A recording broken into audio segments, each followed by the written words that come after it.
You've hit play on the Screen Companion, where we'll help you pick something for movie night.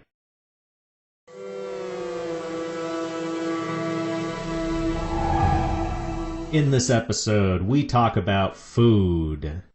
We're going to go to Babette's Feast, a Danish film from 1987, and the series Hannibal, whose first season was in 2013, and we watched the first 3 episodes.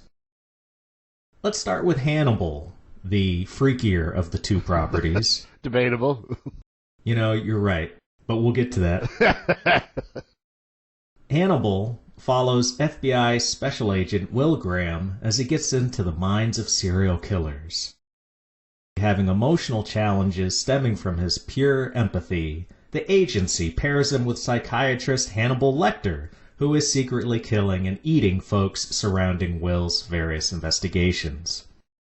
In the first 3 episodes, Will assists in catching the Minnesota Shrike, a killer with a use all parts of the animal hunting motif. After the Shrike, real name Garrett Jacob Hobbs, is felled by Will, Hobbs's daughter Abigail has to deal with the suspicion that she helped her father lure his victims. John, let's start with the psychopath in the room. What do you think of the Thomas Harris character, Hannibal Lecter? Do you have much experience with the franchise as far as the books and movies go? I haven't read any books, but I've seen most of the movies, including Manhunter. I think it's called Manhunter, right? The first one, the Michael Mann version? Yeah. I did not see Hannibal Rising, so for the most part, I've partaken with most of the visual media. What's your favorite movie? Silence of the Lambs is so good, but Red Dragon is also so good. But Red Dragon's kind of more of the same, so I'm going to go with Silence of the Lambs. Red Dragon, that had Ray Fiennes? Yeah, that was the remake of the Manhunter. They just went with the actual book name. I was a perfect case scenario for Thomas Harris, because watching the show got me interested in the books. I read Red Dragon, Silence of the Lambs, and Hannibal. Lambs in both forms is probably my favorite, because Clarice Starling is just such a great underdog who's coming into her own during the Buffalo Bill investigation. And Ted Levine as James Gum, he stops Anthony Hopkins from stealing the show. When Levine's on screen, I don't immediately go, "Bring back Hopkins!" No, I want to see what he's going to do. The pee-pee dance is perfect. The tuckum. There are so many ways you can describe what he does in that scene. Yeah. You could call it the Goodbye Horses scene. Yeah, I don't know how many parties I've been at where that song is played, and I'll be like, ah! One of the best references to it is Jay in Clerks 2. You remember that? He tucks it back? Yeah. And how many young people went and saw that movie and had no idea what the reference was? They just thought he was being weird. It has to be such a huge number. Kids these days, but Clerks 2 came out a while ago, so I guess it was kids those days. Consider movies like Silence of the Lambs aren't getting made as much today. Kids don't read as much today. It's an uphill battle. It is. Everything screens and it's referencing memes. They're not even referencing classic movies anymore. The Hannibal show, were you an early adopter back when it premiered? Not the first season, but it did become the talk of the culinary town because of all the work that was going in behind the scenes with the food. You're in catering by this point. Do you recall any of the instances, like, do people in the kitchen talk about it while they're making a dish going like, this looks like something Hannibal made? It's reference-based. Anytime you're working with pork, that's the closest to human I've heard. Really? Okay. I didn't know that. I'd never heard that. As far as what, like taste or consistency? Everything. Taste, consistency, biology standpoint.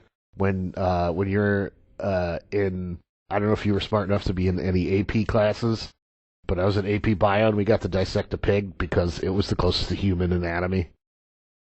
Wow. Was it the beginning of the second season that you got into it?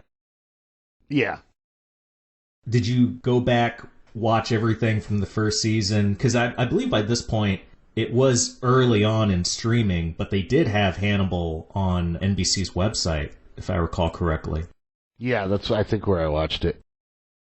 You were caught up by the time season 2 started. Yeah.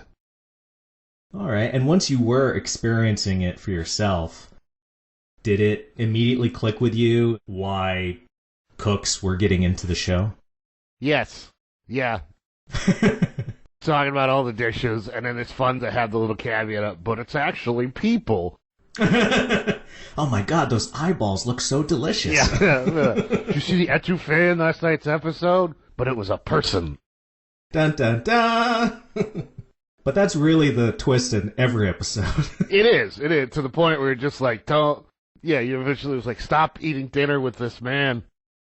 And it's almost like he barely does anything to hide it, that one of his dinner parties with Jack Crawford, he should just say, tonight we're going to have what I'm calling Soylent Green. And Jack and everybody else in the show are so stupid when it comes to Hannibal that he wouldn't understand at all what it means. Yeah, that always got me. I want Phil Hartman as Charlton Heston to bust in the door going, stop eating, it's people! It's people! I would love that just because that would mean Phil Hartman was still alive.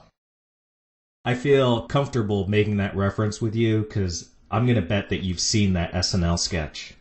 Yeah, I've seen that sketch so many times. I knew it.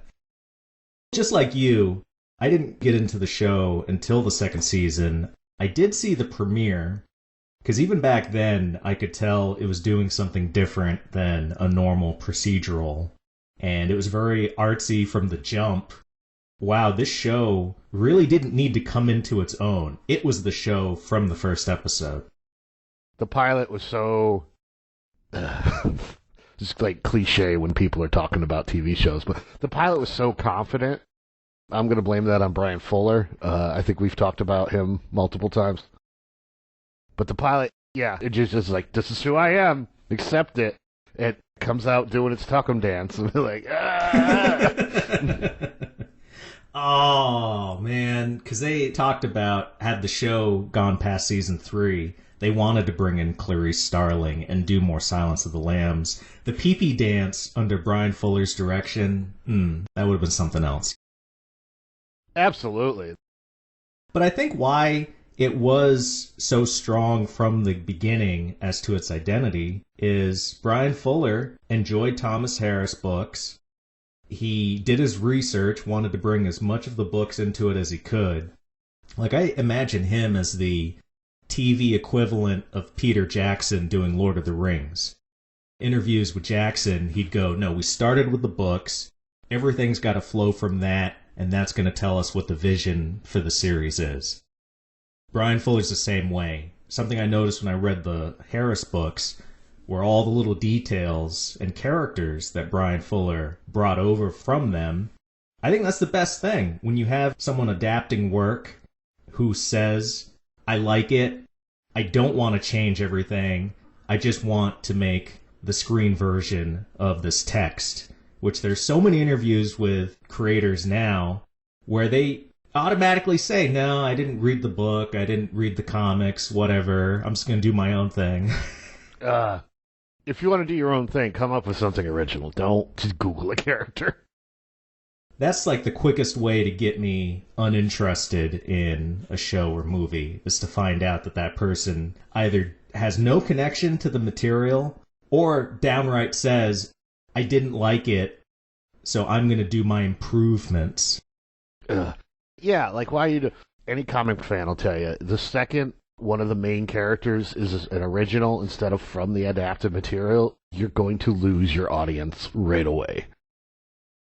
So this was like the best way for me to get into a series because I binged everything on DVD right before season 2 premiered, and right before season 2 started, I went to a writer's panel. I was living in LA, and Brian Fuller was there, and he was talking about what was coming in the second year.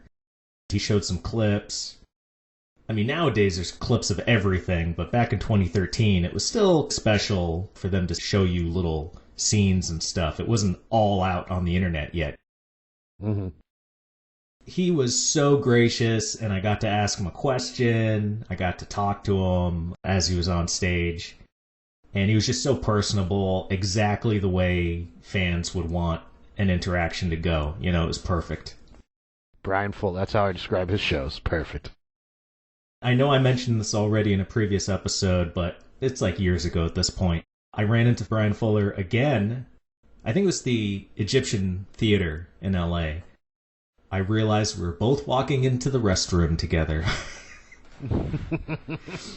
And the whole time I was thinking, you know, I've heard plenty of weird interactions celebrities have had with fans. I don't think I'm going to join the statistic and start talking to them at the urinal. And then my dad was like, well, you know, why didn't you talk to him once you guys left the bathroom? And I said, I could have. I mean, I already had that interaction a couple years previous, and if anybody would be amenable to random people coming up to him, it might be Brian Fuller. But it's like you have this desire to have a moment with people, and a celebrity like that, there's no way we had enough time, even if he was willing. There was no amount of time we could have really had that I could have really gotten my moment. So I was like, let's not even do it because it would be a waste. Bathroom interactions are weird. I think you made the right choice. I didn't seriously consider it, but I did chuckle to myself as I was peeing next to Brian Fuller. Hopefully he didn't think I was looking down at his wee-wee and laughing. That's not why I was laughing, Brian, I swear. It still haunts him. Yeah, and then he looks down at my wee-wee, and then he starts laughing. He's like, takes one to know one. That would have been, I think, the best. And then we high-five. Yeah, right? Then you become friends. You're like, yeah! Anything's possible in Hollywood.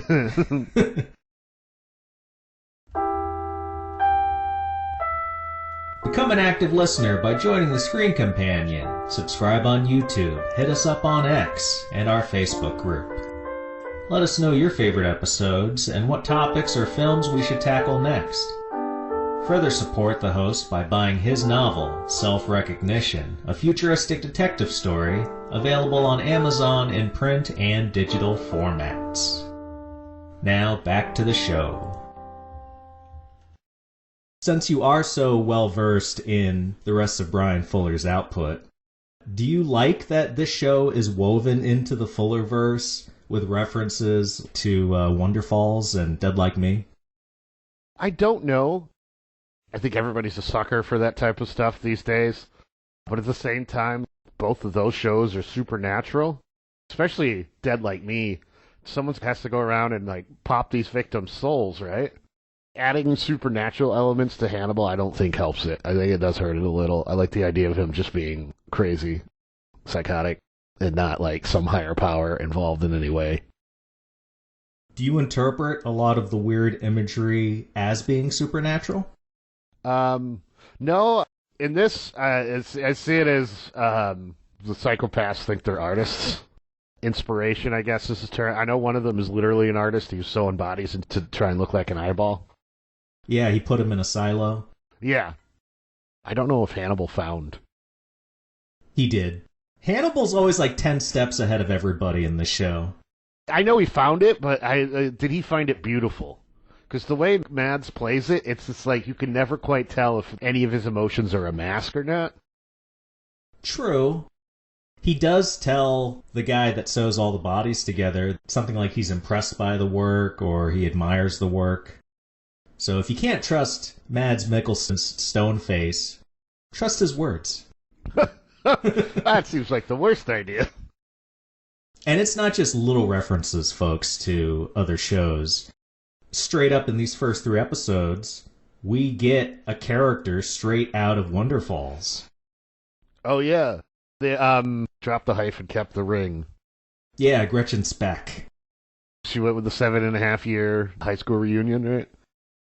Yep, and she built it all around herself. That's why it wasn't a 10-year. She caught her husband cheating.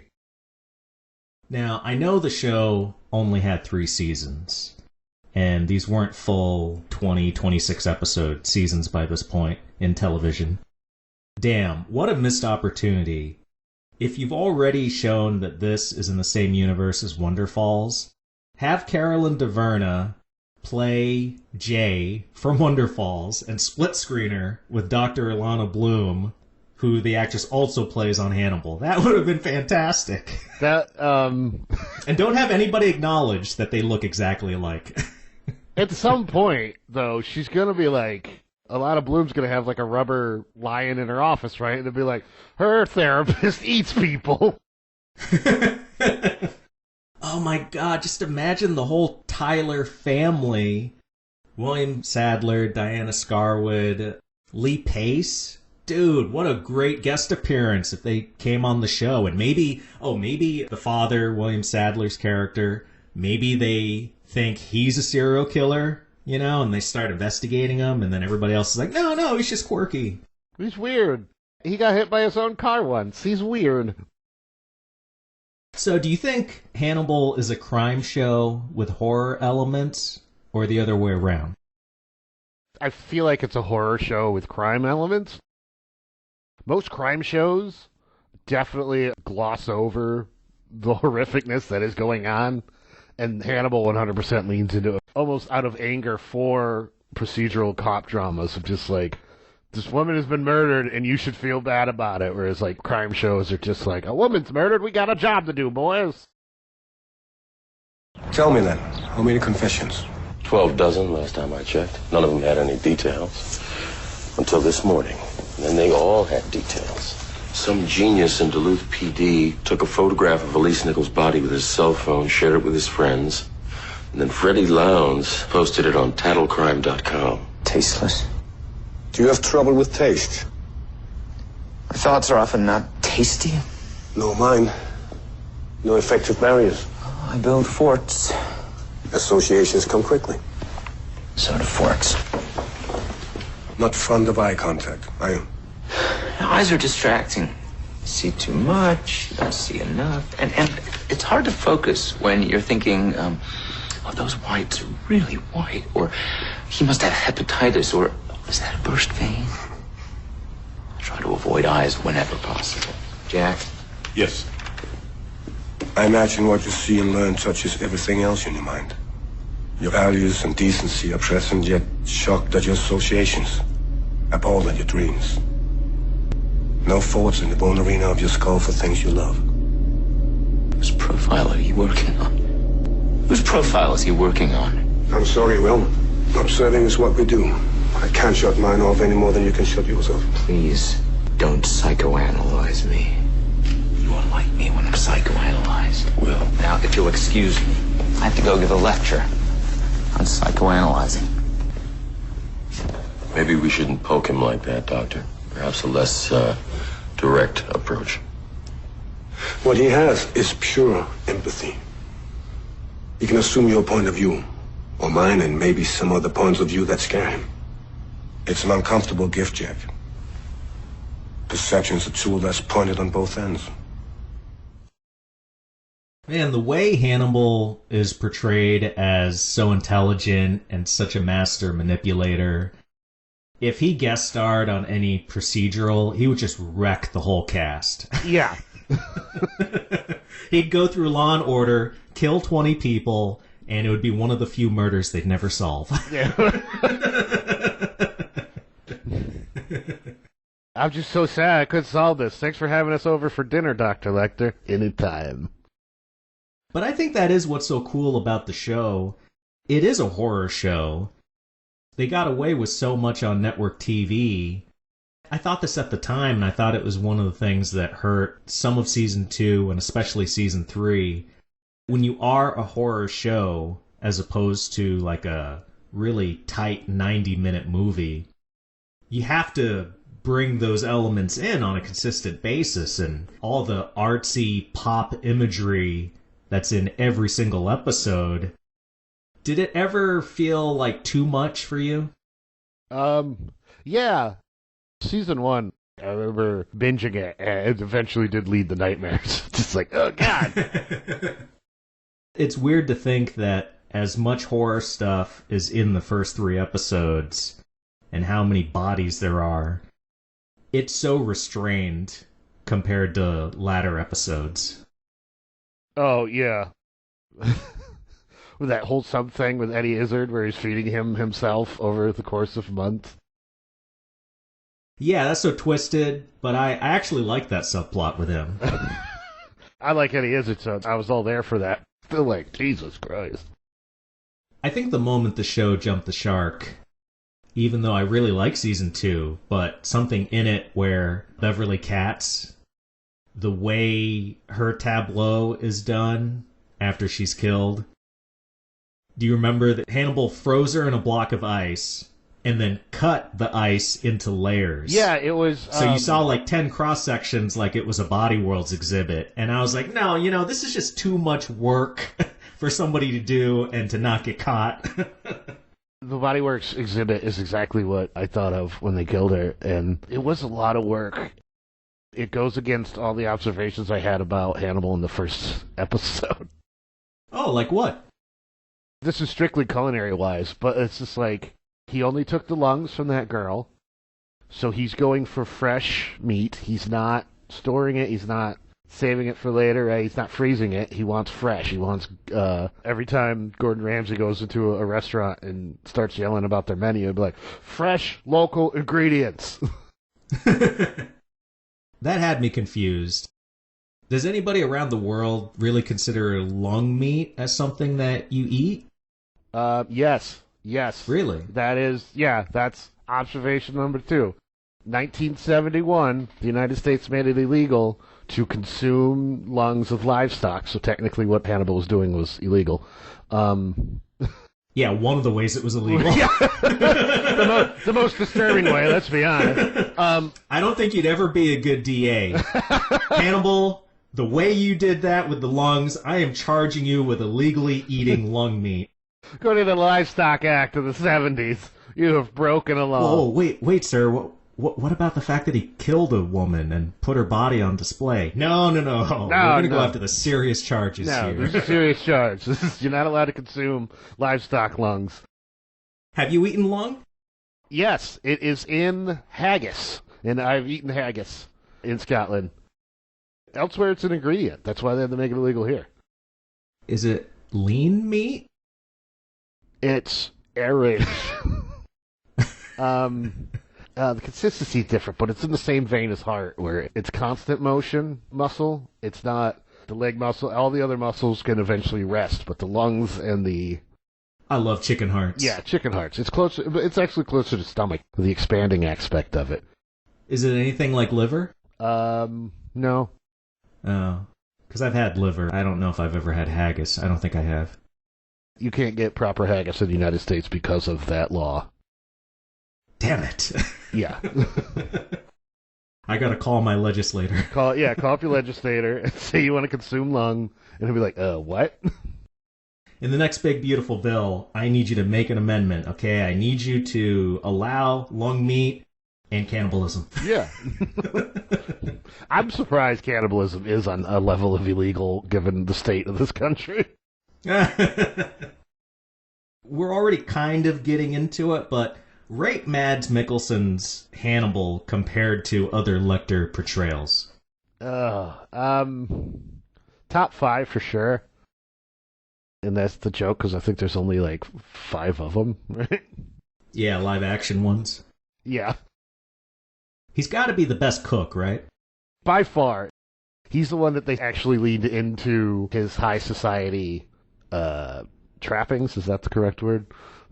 Sure. Wordsmiths we are. I think I am going to give him number 1 spot. I love Anthony Hopkins, but he does kind of play it cartoonishly at times. And I would say Mikkelsen's pretty broad with it too, just in a different way. Brian Cox he's the guy I think you would most forget is a psychopath and get brought in. Like Anthony Hopkins, charming, but I don't think at any point you forget that he's a psychopath that will eat you given the chance. Whereas Brian Cox, I think you would forget. You would drop your defenses around Brian Cox. And Mads, Yeah, I think you're right, but I'm going to give Mads 2. I'm going to Brian Cox number 1. Sorry, Anthony Hopkins. The only thing I recall Hopkins cooked was Ray Liotta's brain. Yeah. Maybe not the best meal. No offense to Ray Liotta.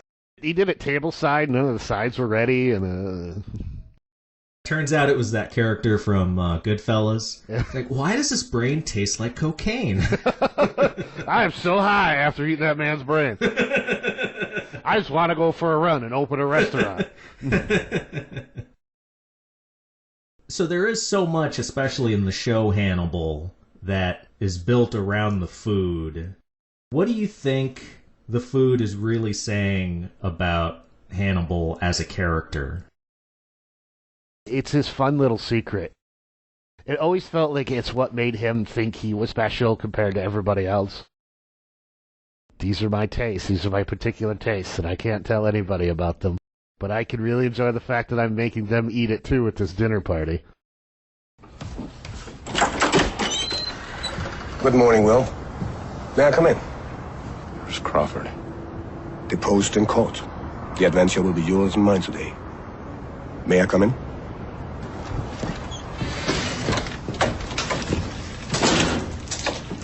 I'm very careful about what I put into my body, which means I end up preparing most meals myself. A little protein scramble to start the day. Some eggs, some sausage.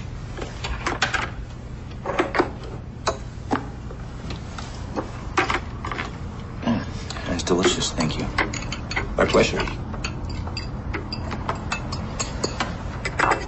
I would apologize for my analytical ambush, but I know I will soon be apologizing again, and you'll tire of that eventually, so I have to consider using apologies sparingly. Just keep it professional. Or we could socialize like adults. God forbid we become friendly. I don't find you that interesting. You will. I don't know if I fully agree with the idea that he's necessarily having a chuckle at serving human meat to people without them knowing it. He likes showing off. Even if he wasn't using human meat, his cooking is top rate. I was trying to think about what, at the end of the day, is Hannibal's motivation for eating people.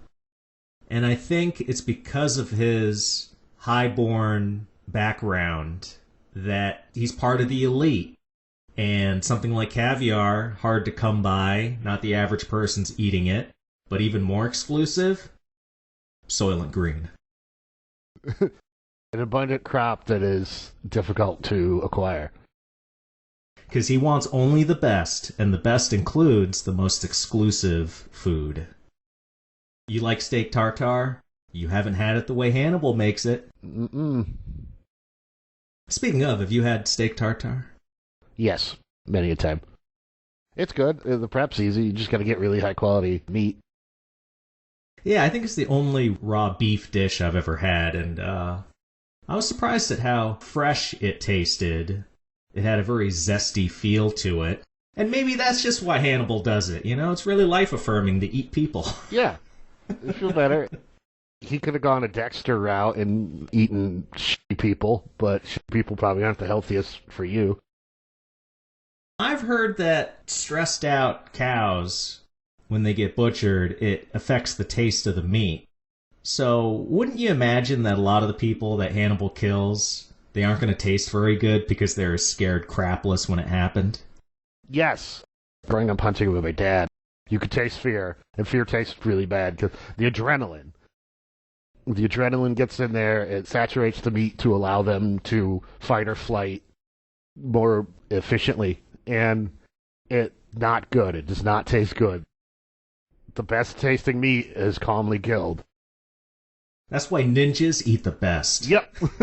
Because nobody ever sees them coming. None of the deer, none of the cows. Go kill a guy, reading Hemingway, and he's going to taste delicious. Going to farm shows with my dad, they called it one bad day. The animal should only have one bad day, and obviously that bad day was being murdered.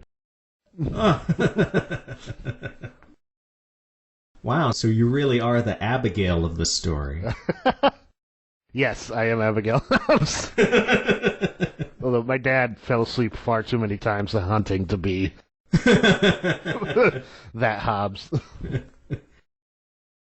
The actual food that Hannibal was cooking, especially in these early episodes, ignoring that he's using human meat, like the way he's preparing stuff, the ingredients, the non-human ingredients he's using, what kind of profile would you create for him if you were the chef equivalent to Will Graham and you're judging Hannibal's techniques? So he's got a lot of French techniques. He's doing the sauté with the cooking line on the what turned out to be charcuterie, I think. Motorbach, I believe, is what I read, is what they used for that scene, but they dyed it. Okay, explain to me what charcuterie is. It's cured meats. Okay. I think specifically what they used was the innards before it got stuffed into the casings to dry and cure for the lungs. Oh, okay. And I don't recall what that dish was in the second episode. It was pork loin, which means it was 100% human.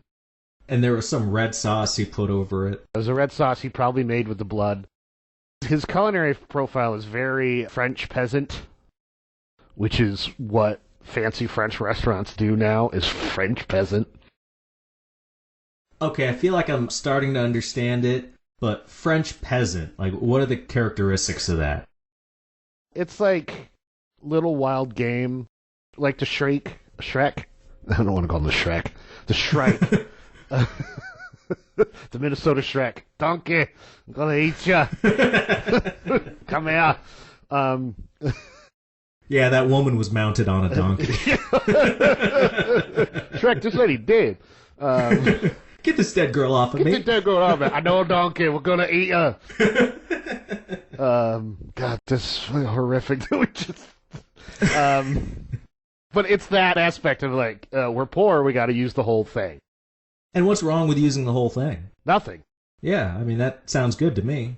That's where haggis come from. It's just like, we got to stuff the lungs and sinew and whatever we can into the stomach and boil it. Sounds great. Did you like it? Yeah, it was really good. And they do it multiple forms. Like, you give just the haggis or give a Scotch egg, which is... Oh, yeah. Yeah, which haggis packed around the egg and then coated in breading and deep fried. Because the Scotch deep fry everything. I haven't had a Scotch egg, but I'd love to have a Scotch egg. It looks great. They're so good. Oh, that's good to hear. They're delicious. Give me one of your favorite scenes from these first 3 episodes. Anytime the 3 crime scene investigators are riffing with each other over dead bodies. I was so happy to see Scott Thompson. I love Scott Thompson. He's not over the top in this. No, he's not. With his pedigree, you think maybe he would, but it's great that he didn't. Being the big Kids in the Hall fan that I know we both are, and know his type of comedy, seeing him in this as just a completely different kind of funny character. Did you ever get to see them live? No, I never saw them live. Oh, dude, but they went through San Francisco a bunch of times. Yes, I know. They went through when I was poor. I was poor too at the time, but I managed to see them, and it was glorious. Well, none of you invited me. I know you probably went with Mitch a couple times. Actually, I think I went by myself. Oh, more rude to invite me. I think by this point, we knew each other, but I don't know if I knew you were a big Kids in the Hall fan. This probably happened more than once. Anybody listening who's been to a Kids in the Hall show, the big thing that happened at the one I was at is that I'm pretty sure it was Scott Thompson. He wasn't keeping track of where he was on the stage, and he took one step back too many, and he fell off like 7 feet. Oh, my goodness. And for a second, everybody was like, and even the other kids stopped and looked down for a sec, and then Thompson popped up like, I'm okay. Everybody on the stage had to wait for him to run back up to get onto the stage. Yeah, so those crime scene investigators, they actually don't get used that much, which feels like a shame. For what they're going for, they contradict the show, but it brings it in enough. The show never really uses jump scares, but in like other horror movies, you know, there's that post-jump scare, I feel better now. They're the feel better now, we've done the jump scare. Well, I think they bring some normalcy to the show that I wish it had more of. The show is so much about Will and Hannibal, and those two characters are so stylized. I'd like to see some normal people in the FBI. That's true, and that's what I like. Brings it everything back down, I guess, because Will alone is weird enough. You're on the fence of like, where is this weirdo going? Because everybody knows Clarice, so it's just like something happens to Will. Where's he going with this? And that's like the big difference between Starling and Graham. Graham's story in the media, it's really his downfall. And in Clarice's case, it's her rise. Yeah. And I think that's obviously just more palatable and more hopeful instead of seeing a guy get beaten down and ultimately fail. Yeah. Turn into who knows what. In the books, at least, Hannibal ends up scarring Will Graham terribly. Breaks him. That's not too great. They never got to that in the show. No, they didn't. Hannibal wins in the show, basically. He wins every time. How cushy was his cell in season 3 when he was finally behind glass? Oh, I know. It's so contrived. It's the rule of cool. Yeah. He wins so much, especially in all his planning. Here's one example, and tell me if this rubbed you the wrong way. By this point in the story, Garrett Jacob Hobbs is dead. They don't know if Abigail helped him or not. And she goes back home for the first time since her father and mother died there. Her friend, or at least a classmate from school, shows up and they talk in the backyard about, oh man, isn't it so messed up that this happened to you? And would you believe people think that you're involved? Somehow, between that scene and then they go to Hobbs's cabin with Abigail, Will Graham's there, Hannibal's there, Dr. Bloom.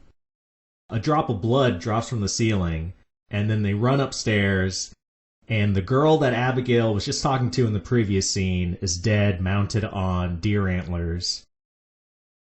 This was Hannibal. Hannibal did this. But how long passed between the previous scene and this one? I feel like they said it was a day, but like... That's what it felt like to me. And it's like, how did he do this? So much of the stuff he gets away with, realistically, would he even have the time to set this up? Damn. Yeah, right? In the first episode, when Will Graham figures out who Hobbs is, at that point, it's just like, we're going straight to his house. Come on, only other person on the planet, Hannibal, who knows who Hobbs is. Let's go get him. And then they get there, it's like, who tipped him off? Yeah. And the way... I know I didn't catch it the first time I saw it, but I definitely caught it this time. When they're coming out of that construction business, that trailer, and Hannibal is handing over a box of files, and then he spills some, and Will is there to pick it up. At this point, seeing it, oh, that's so obviously a ploy so that Hannibal has time to go back inside and make that phone call.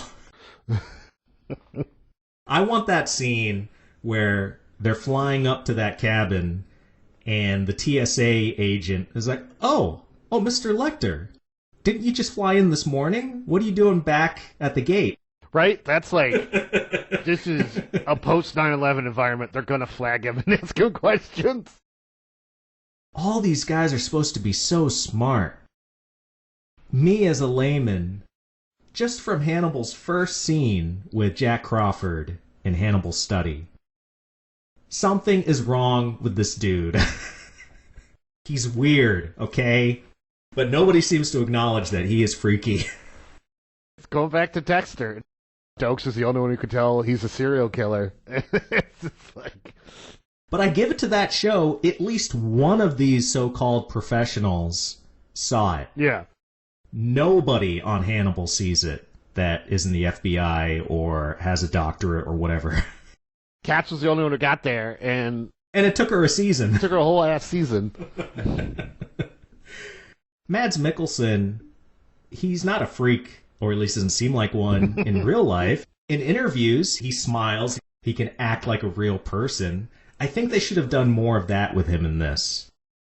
Because all he is ever so slick talking and cool as a cucumber. He's the Eastern European version of the fancy Southern lawyer, basically. Yeah, he is. My favorite scene is where Hannibal and Will are in the study after Will has shot another serial killer so soon after Garrett Jacob Hobbs. And Hannibal, his manipulation and his warped sensibilities are really on display because Will admits that it felt good to do the shooting, and Hannibal says, "Killing must feel good to God, too. He does it all the time. And are we not created in his image?" Yeah, and he's going to be like, you're a psycho. I mean, it's sophistry, but you kind of make sense in the moment. Or at least I'm going to agree with you while we're in the same room. Yeah, right. I'd be like nodding and smiling until I was out of it. As soon as I'm Jack. The moment I'm in my car and I know I'm at least 10 miles away on the freeway. Yeah, I'm calling out, Jack, bomb the house. Is there anything that feels like they're dropping the ball with these early episodes? This is for anything cop procedural-wise. They find evidence, and it leads to something else, and they never really explain how the jump is made. And I'm always confused. They're like, oh, we found velvet in here. Somehow, Will Graham is like, that means the killer has a single-child family or something like that. Oh, dude, I have the perfect example about what you're talking about. In the second episode, they have a metal shaving from one of the crime scenes, or even one of the bodies, I forget. But they have a metal shaving.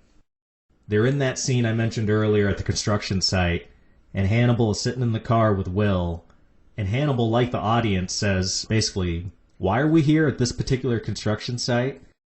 And all Will Graham says is, well, we found a metal shaving, and it has a particular chemical makeup, and you figure they only use it certain places. So out of all the construction sites in Minnesota, here we are. Yeah, That's the perfect way to know that this is not meant to be the typical procedural. They don't care about the science. No, they don't. They're just trying to get to Hobbs cutting his wife and daughter's neck. Well, I mean, that's what sets it apart. So, yeah. Lean into what's good for you. I guess. I can't stress enough how dumb the characters seem around Hannibal. There's one moment where Abigail is reliving her trauma, and she's there with the adults.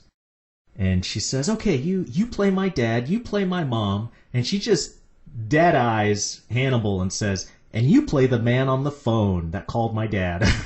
Right? Will is right there. He should be looking at her, and he should immediately understand, wow, that's a really weird look she gave Hannibal. Yeah. That's a pregnant stare right there. Hannibal, why is she staring at you like that? Why does she say that like that? Gee, detective and psychologist, what do you guys think is happening? Sure, it's nothing. And then when Jack Crawford floats the idea that Abigail may have assisted her father in the killings, and Will Graham definitely doesn't want to hear it, and Dr. Bloom would rather that not be the case. But just look at when Abigail wakes up from her coma, the way she behaves. Again, as a layman, if I'm sitting in that room with Dr. Bloom, I would say, she's in on it! She's in on it! Look at her! Yeah, look at it! Is that a normal way to behave? No. You ever see Clone High? Yeah. Of course you did. It's great. There's a scene in it where Joan of Arc makes this really weird art movie and nobody understands it, but in the back, the Freud clone is jumping up and down, but like, she clearly loves Abe. And it's just like, that should be the same instance from Bloom of just like, oh my god, she clearly knows Hannibal's the killer. There's something I've remembered this whole time about the show that I would love to get on record and it's an interview that Brian Fuller did with the website Complex. This article was posted September 16th, 2014, so this would have been preparing for the second season. I have to point this out because as much as I like the show and I like Brian Fuller, it's a mixed bag, this show is. Tell me what you think of this quote. It's interesting to me as a gay man to look at straight male relationships because there's a level of intimacy that's something I don't entirely understand and experience. It felt like an opportunity to explore genuine intimacy between two men who were not sexually attracted to each other and find out what are the complexities of a male friendship when you get so close to each other but you don't have a physical way to express affection. It becomes much more about what lines do you cross, what lines don't you cross, and how far do you go for this person. The nature of their friendship is the core of the show and the thing that I was most fascinated with doing. It felt like, oh, this is an interesting essay on male intimacy without components of sexuality. End quote. How does that hit you? Because I can tell you right now, back when I read this when it came out and now rereading it, Brian Fuller is not watching his own show. No, I don't think he is. Cause they are so frickin' gay. They're super gay for each other. I want to say, like, after they murder Dollarhide in season 3, they're 100%, like, they're braced, prepared to make out. They're basically dry coming. Yeah, right? Like, because it's TV, so they can't show the penetration, but it feels like all of it is just... Well, they did show a penetration. They stabbed him. They stabbed the guy. Yeah, but not with a wiener. Basically moaning while they're doing it.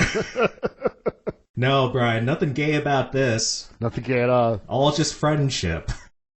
Yeah, I think you're right. I don't think you watched the show. That's what I get. Because they're so gay for each other. Almost from the beginning, too. Right from the get-go. It's just like...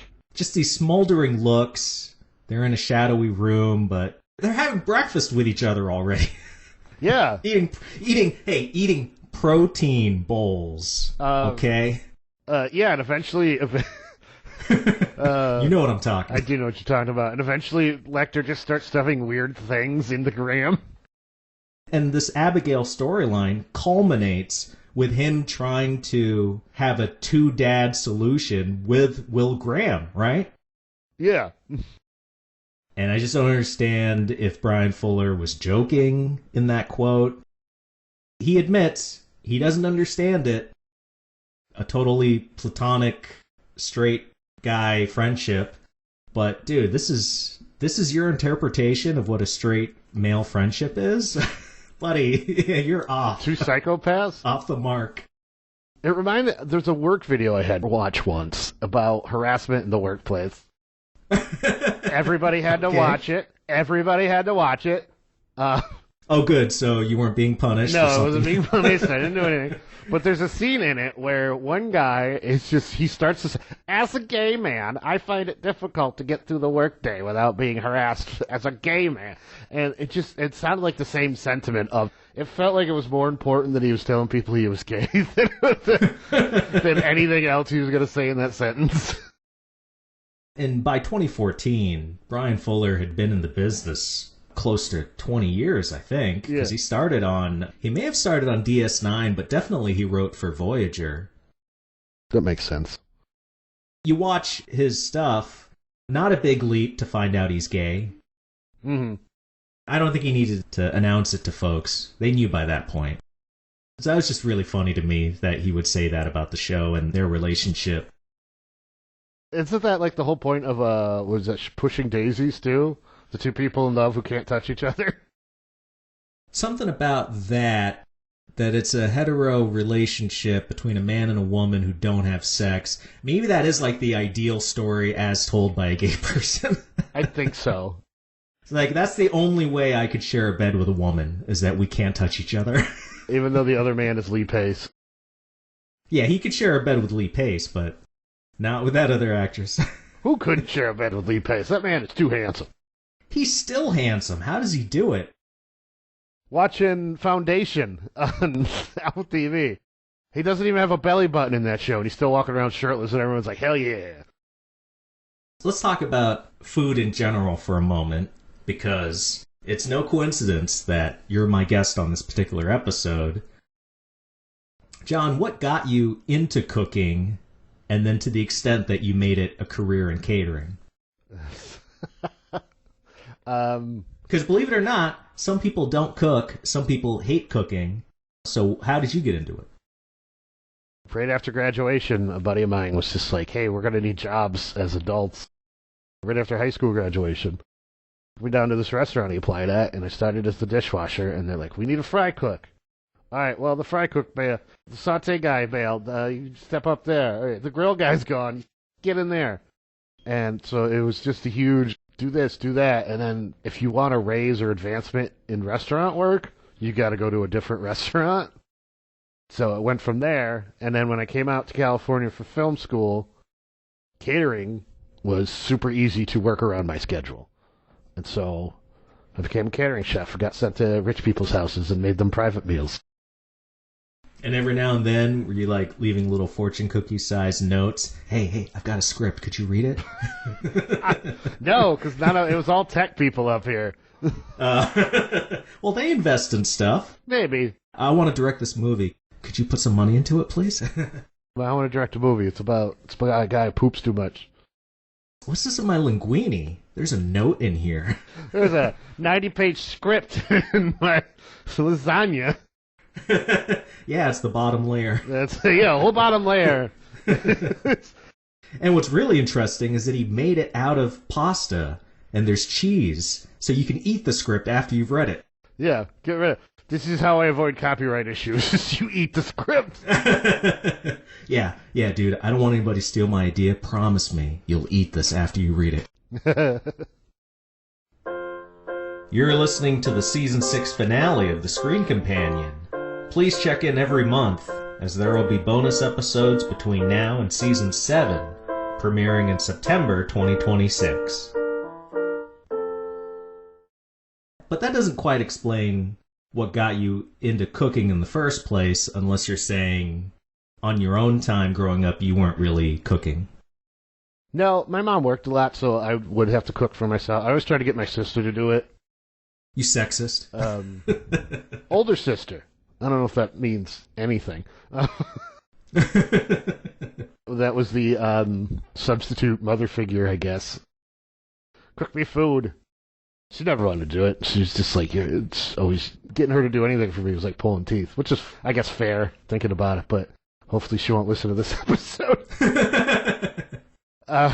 So eventually I had to be like, all right, it's time to perfect grilled cheese. It's time to perfect tomato soup. It's like each time, can I make this a little better? And eventually, once I got the real job, it's just like, okay, I should be doing a lot more than that. I'm going to make everyone chicken parmesan tonight. Once you got into the big leagues, do you recall anything that surprised you about the business?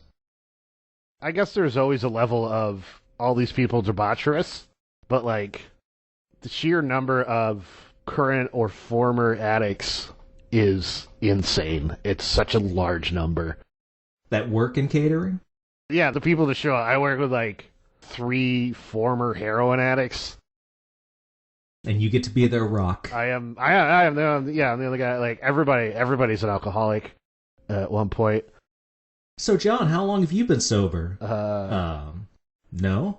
I haven't had a drink since yesterday? Saturday. I got really drunk Saturday.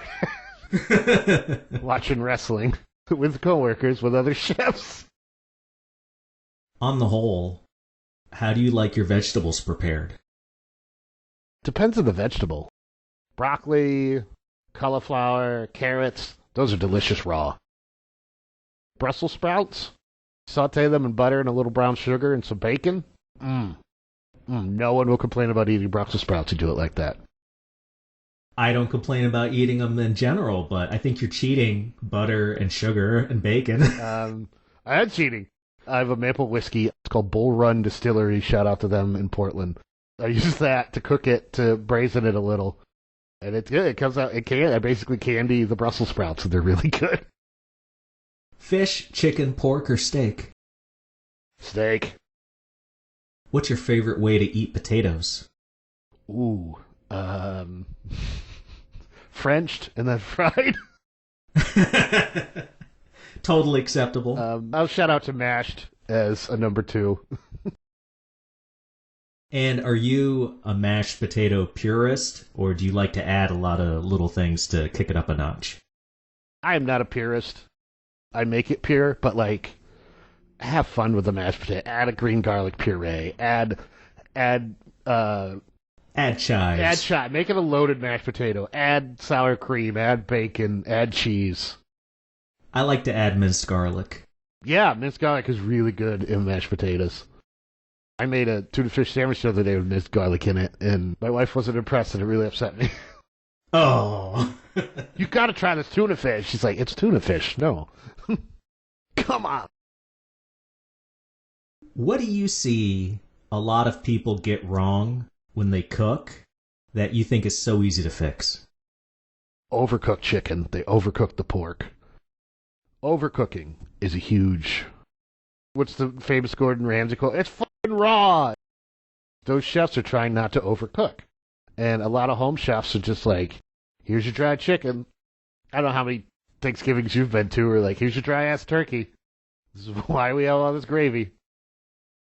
Okay, so if I'm tying one hand behind your back and I'm saying you can't just give me a time to cook chicken, are there any signs that someone new to cooking can look at as they're watching the chicken cook that you would say, hey, once you see this or that, you're getting too close to overcooking it?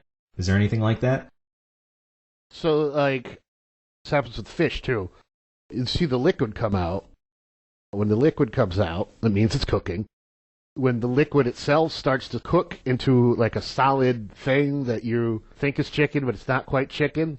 Yeah, like a white gelatin type of thing. Yeah, when you're starting to get your white gelatin there, that's time. I think the FDA says 165, but we'll see what RFK Jr. gets. He's probably going to be like, cook it to 20 degrees and be done. Cook it to 20 degrees. There we go. That's a better.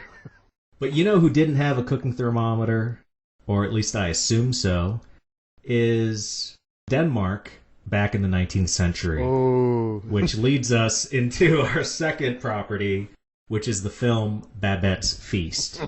That centers around 2 Danish sisters, Martine and Philippa, who piously serve the community and their father, a preacher, all their lives.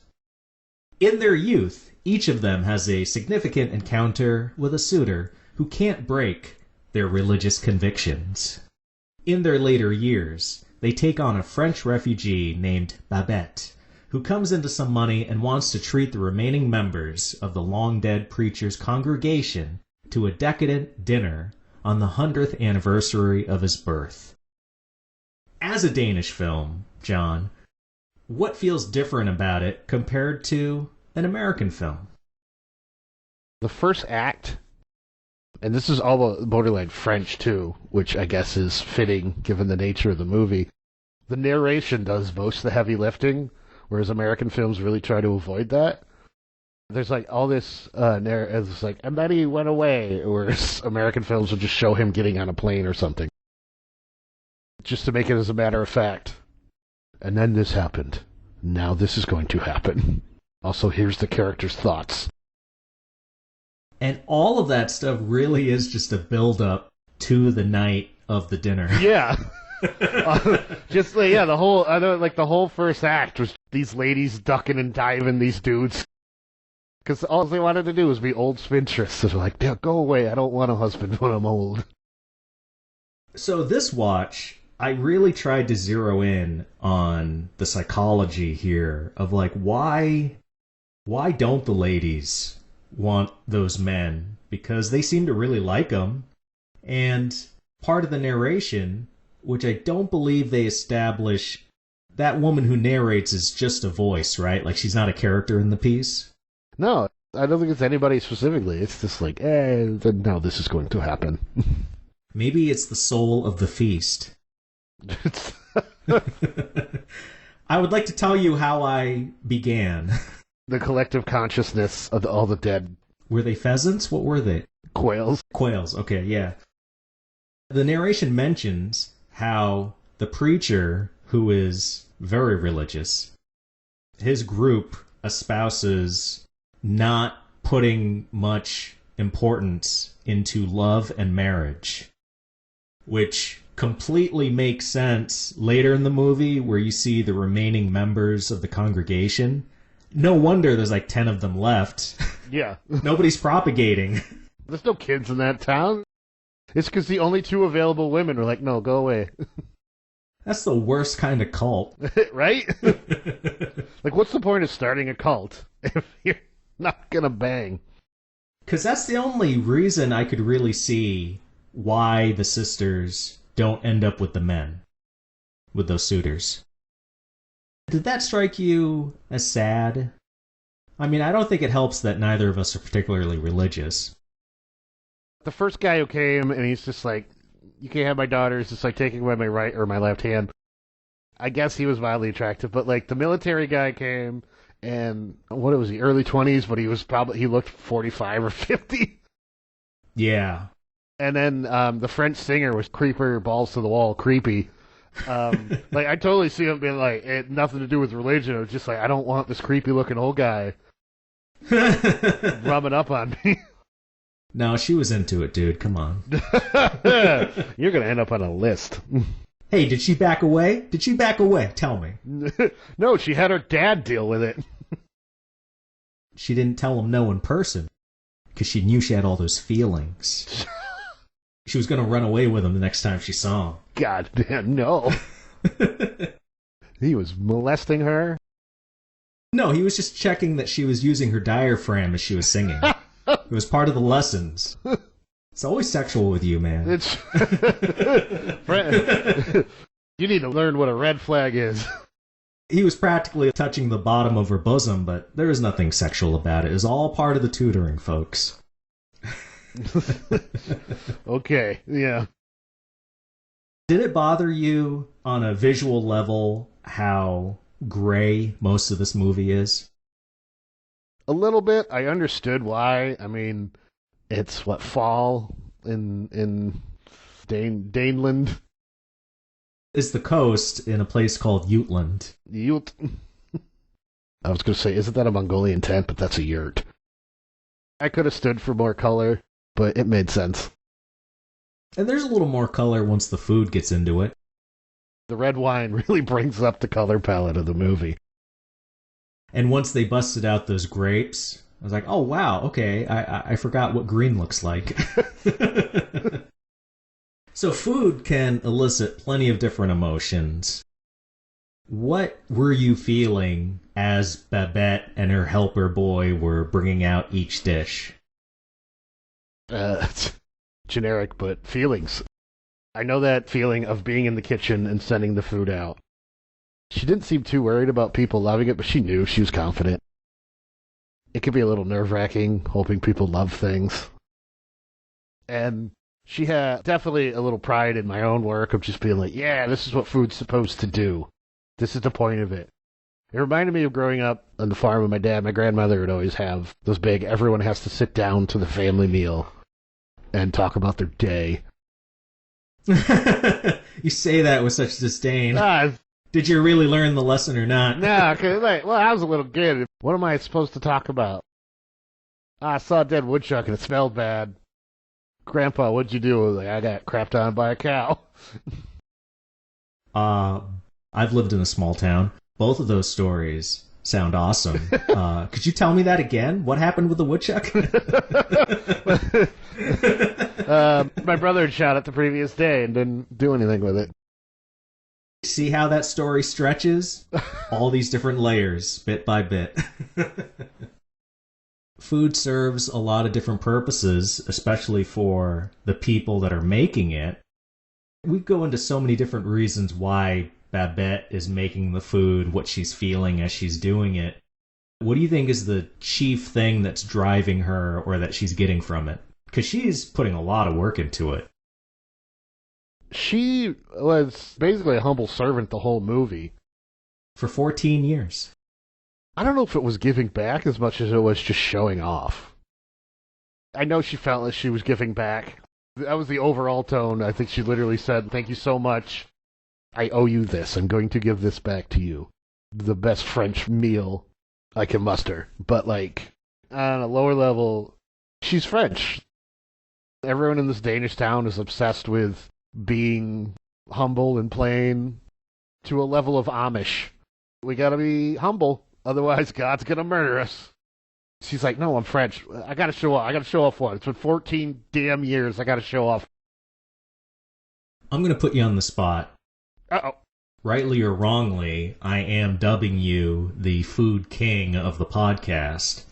And in this particular instance, as much as I like French culture, and I've watched a lot of French movies, dated a French girl at one point, this reputation that the French have for their cuisine, do you know anything about the history of that? Like why, either A, why are they so well known for the food? And or B, what is it about the French that they seem to put so much effort into making such extravagant food? I feel like it goes to why they ended up murdering their kings and monarchs in the late 1700s. I think that's where all that came from. You can't beat the British. You had 100 years you were trying to beat the British. You couldn't pull that off. You got into fights with the Germans, and they probably got into fights with Spain. How do we show that we're better? And that decadence that came out with Louis the whatever number. And it became decadence. It became all decadence to the point where the people were starving. Marie Antoinette let them eat cake. I've heard rumors that's not even the real quote, but it still applies. It's this life of the aristocracy and decadence and not understanding what the peasants are going through. We got to show off with the food. We got to show off with our outfits. People are coming. That extreme disparity between the peasants and the rich upper class, you're saying that fed into why their food is so special is because those rich people were like, we're going to spend a lot of time on making really good food that only like 2% of us will ever eat. Exactly. And then they all got their heads chopped off with guillotines. To make a video game reference, it's like the French back then, prior to the Great Terror. We're going to put a lot of our experience points and level up our food. Yeah, that's exactly. We're not going to put it into social programs or anything, just food for us. They min-maxed. They did some min-maxing. They maxed their food stat and minimized their good to their people stat. Yeah, sounds like they had a low intelligence score. Absolutely. They only put 2 into their intelligence. Or as the French would say, deux. Duh. They put deux into their intelligence. Roll for intelligence. What's your intelligence? Duh. Yeah, it shows. Okay, I like it. I'm learning something. And it's just French food. It's a different style. I don't know if you're familiar with, like, Russian banquet style. All the food is served from tableside. Like, they set up a little table next to your table, and everything comes from there. British just boil everything. And they're just there the whole time? Yeah, there's a creepy guy there the whole time. That feels a little awkward, actually. Always. He's just looking at you to finish so he can give you the next course? Yep. Standing right there. He may or may not have a knife that's weirdly curved.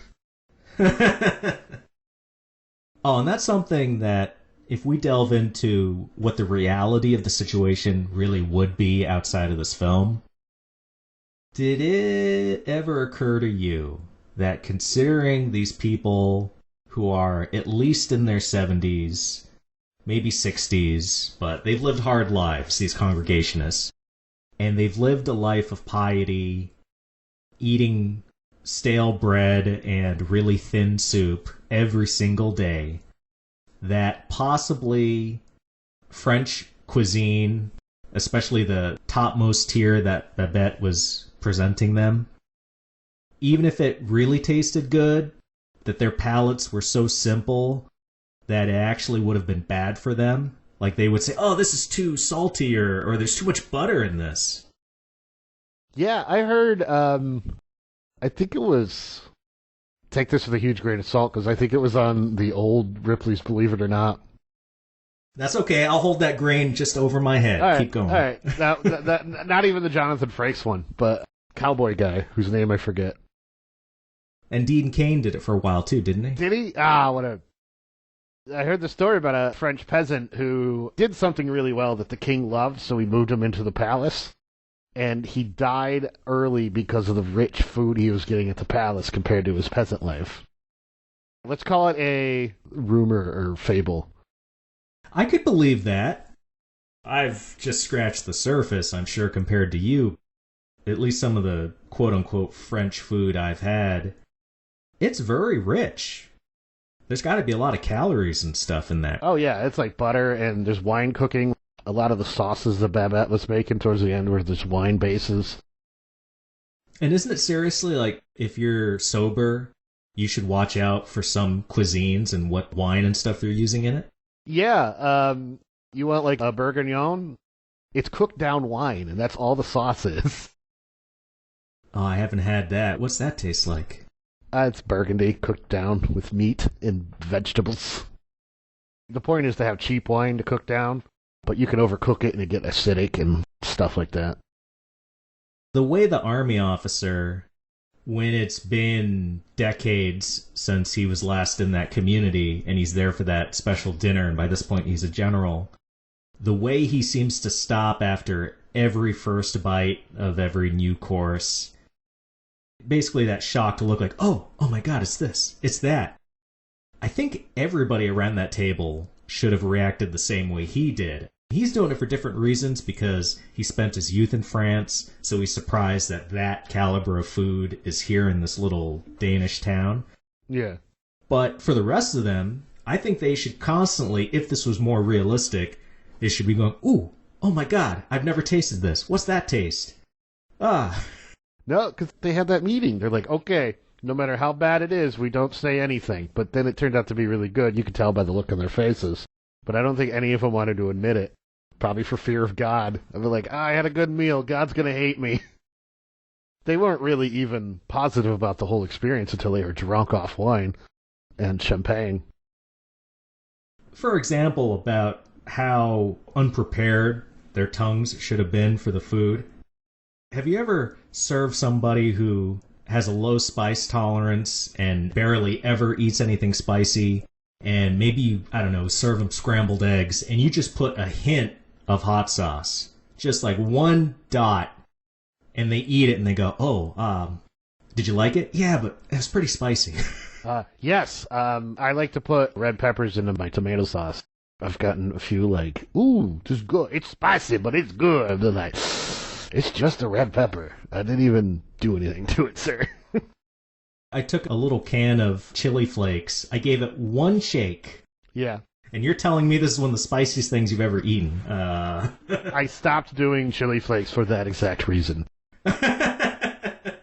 And sometimes I'll see recipes on YouTube, and the guy will take the chili flakes, and he says, okay, you're going to add this to spice it up, and he just taps the can.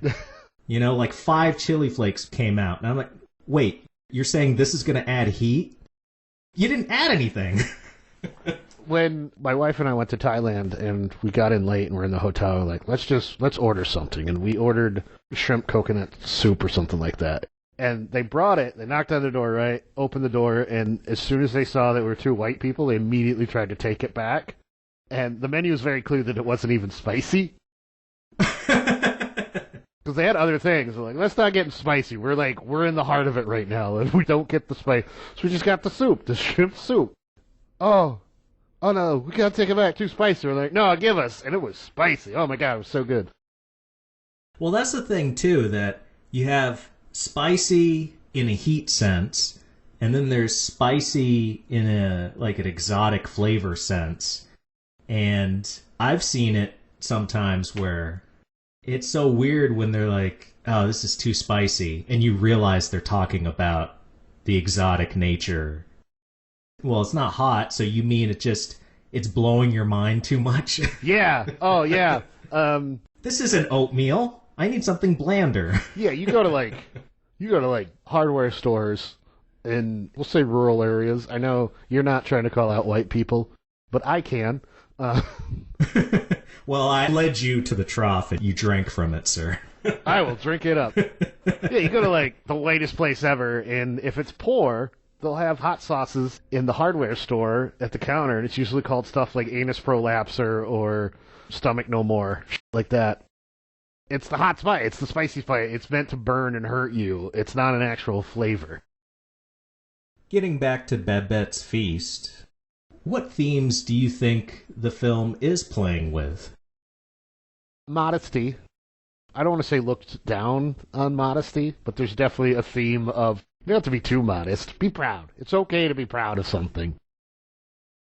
I was of two minds here.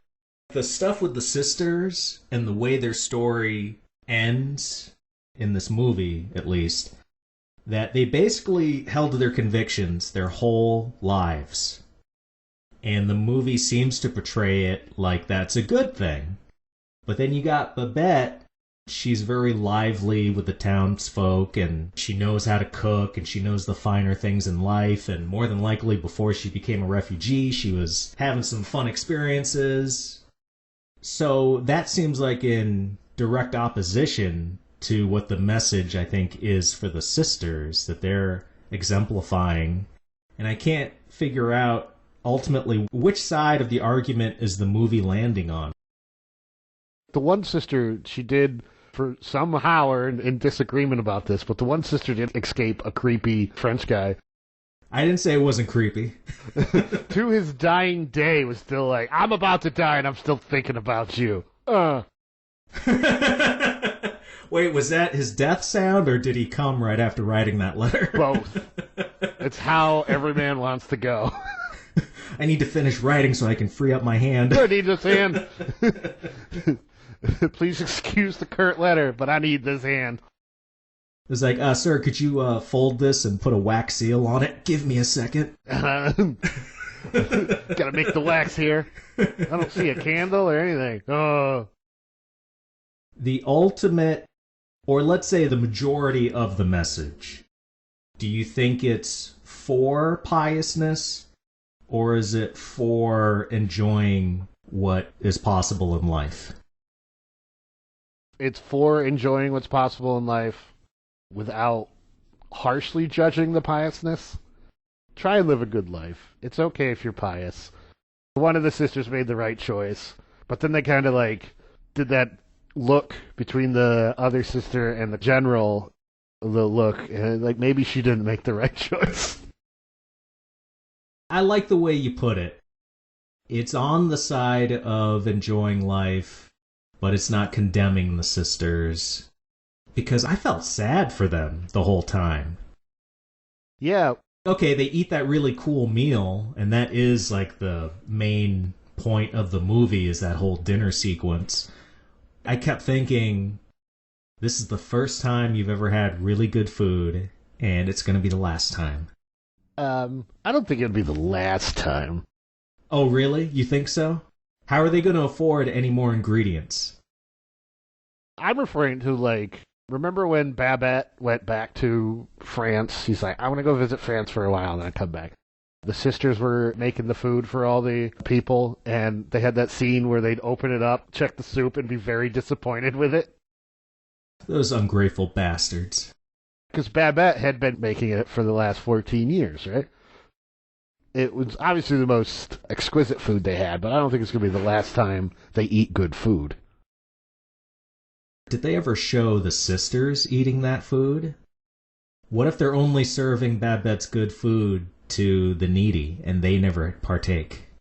Ooh, that's possible. It is. The way they portray those sisters, it's possible. Oh my god, one of them, as soon as Babette said, I'm going to make a fancy French dinner, one of them had a satanic dream of like, oh no, good food. That must have really alarmed you, right? Yeah, it's like, yeah, it did, because it was funny that she would react to French culture in that way. It's like, I get that. But at the same time, it's like, you're going to have a good meal. As it turned out, she was, the former head chef of the place the general was in love with? Café LA. Café Los Angeles. For such a stoic film, in the emotions of the characters, the art design, again, I said there's a grayness to it. There is an undercurrent of humor that's throughout. Would you agree? Yes. the visual humor, everybody being themselves, and someone reacting. It was all like face acting. What would you say was your favorite scene? It was when the Congression had all sat down and they were trying to have like a normal meeting, and then everyone was just being petty and bickering. Like, you stiffed me on wood 20 years ago. Like, no, I didn't. I think that's the humor you just talked about. I'm just like, okay, this is these people's lives. But it did become the dinner scene where every time someone tried something and they had that determined look of like, just don't hate it. And then they'd try it and be like, don't like it. Did you have any favorites among the congregation or the side characters? I think it was the two brothers who kept fighting over the wood. Are those guys that they get drunk and one finally admits, yes, I screwed you over in that deal that one time? Yeah. Oh, yeah. And the other guy says, yes, well, I got you back in a way that you never realized. Yeah. And the guy says, oh, I probably deserved it. I deserved it. And then, and then they hugged, and then they all did the weird merry-go-round thing around the well outside.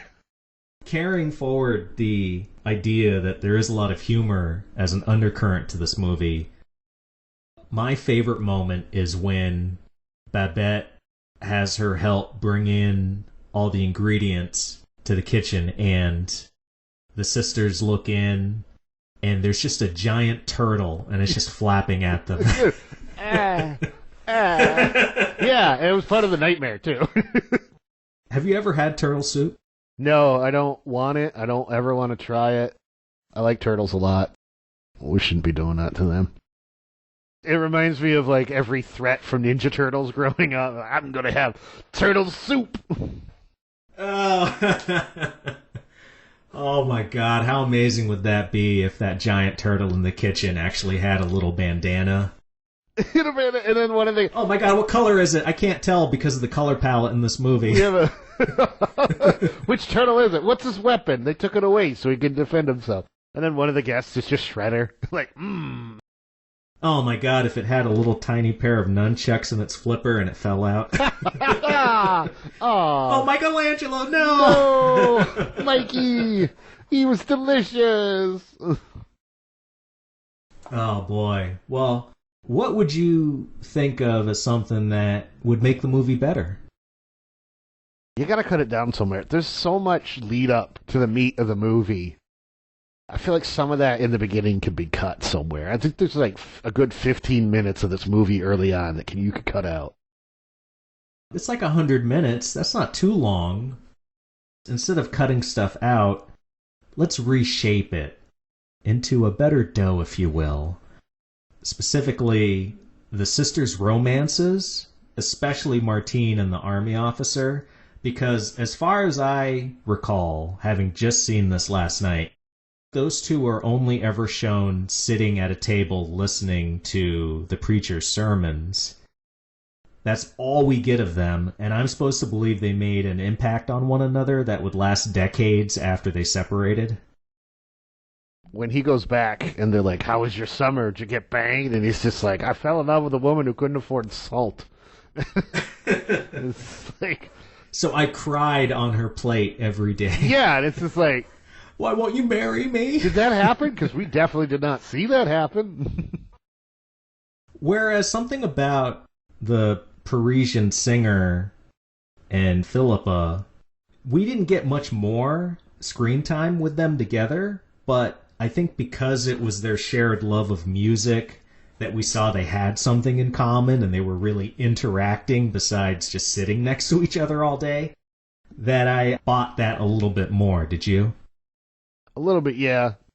For some reason, he had that interaction. It was like, oh, you should go by the ocean. Like, I didn't need to know why he was there. He literally was like, hey, I'm here for health, and I'm a good singer. He could have just shown up there. That was the whole... Oh, almost like the Langrish character from Deadwood? Yeah, exactly. Exactly. Well, as we wind this down, the way food's been used in Hannibal and Babette's Feast, narratively, what do you think was really good about one or the other doing it? Babette's Feast It was the main event. It was showing who she was as a person. The food itself was, like, meant to dazzle. Kind of the same thing with Hannibal. It's showing who he is as a person. The way they both prepare food, it's like who they are. But the food itself in Hannibal is not meant to dazzle. It is meant to disturb. Well, it disturbs the audience. For the character, but within the context of the story for the audience, yes, it's meant to almost disarm. Because how good does the food look over the course of, No pun intended? Yeah. I'm sure Hannibal disarmed... Well, he disarmed Eddie Izzard. It disarmed Eddie Izzard and then fed him that arm. He fed him the... leg, right? Yeah, fed him the leg as a meal. I think the arm was fed to the snails. He fed the arm to the snails and the snails to Eddie. Yeah, that's a mind trip when you start feeding a person's body parts to them because they can no longer feed themselves. Yeah, when your arms and legs are gone. But, like, besides that scene, because it's disturbing, because he's right there and you know it, all the rest of the food is just like, that looks really good. It looks like it was prepared with love and, like, all the flair of French fire cooking. He's doing the fire cooking in the first scene we see him in. That looks really good, and it's disarming how good it looks because it's people. You don't want to eat people. Right, Frank? No. If I try to take Hannibal's cooking in a non-sinister place, what if, and I don't know if I've ever heard this as an explanation, what if his whole cannibalistic cooking and serving it to people, especially the ones that don't know it's people, what if his motivation for all of that is simply his pride at being an amazing chef, and he would bet his bottom dollar that there aren't too many people in the world that know how to cook brain, human toes, all that stuff. And he just wants to show people he is that good at cooking, that he can take human kidneys and make him the most delicious pate you've ever had. That would be a good pate. I could see that. The chefs take pride in their food. They're all psychopaths. Because it's always framed as he's getting one over on his dinner guests. He's laughing at them or something. He is. But what if it does come, him being a psychopath, it's his one real, genuine way of expressing friendliness and being hospitable. And, of course, he can't tell them he's serving them people because then they would try to stop him. And that's the only reason he keeps it a secret. It's not because he's laughing at them. It's because he knows they wouldn't eat the food otherwise, which he knows tastes great. I could see that. The thing he's interested in with Will Graham is that no matter what, Will Graham is going to sympathize with him. Yeah, possibly he's found a guy that eventually, I mean, it's going to take a protein bowl here and there. Well, yeah. But eventually he'll be able to tell him, hey, Will, yeah, while we're staring lovingly but non-gay into each other's eyes, I've been feeding you people this whole time. And Will's like, I know, buddy, I know. I know. It's okay. I can't quit you. Last night's dinner, you didn't even hide the fact that it was a human ear. I saw a toenail in my food and it tipped me off. The day before it was a Band-Aid. Oh, I moved the asparagus around and I saw the tip of a human penis. I figured it out. You were trying to ease me into the idea of cannibalism, right? He's like, well, that was one of the things I was going for. Yeah, that was part of what the penis was for. Yeah, that was one of the tests. Did it engorge any other ideas in your brain? Oh, I love it. That's the perfect way to end.